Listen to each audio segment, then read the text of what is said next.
جب حضرت زید نے فرمایا نا کہ یا ارحم الراحمین، بندہ قتل کرنے لگا تھا، یا ارحم الراحمین، کھڑاک کی آواز آئی رک جا، پھر دوبارہ کہا یا ارحم الراحمین، پھر وہ تلوار مارنے لگا، پھر رک گیا، رک جا آواز آئی، اور جب تیسری بار آپ نے کہا نا یا ارحم الراحمین، تو وہ فرشتہ نازل ہوا گھوڑے پر، نقاب، کالے رنگ کی چادر، سر اتار دیا۔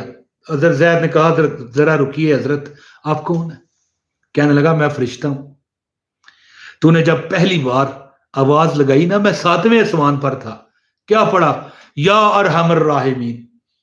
اچھا، جب دوسری بار تم نے آواز لگائی میں آسمان دنیا پر تھا، اور جب تم نے تیسری بار کہا نا یا ارحم الراحمین، تو میں نے آ کے اس غاضب کاذب قاتل کا سر اتار دیا۔ ہمیں اس سے کیا سبق ملا؟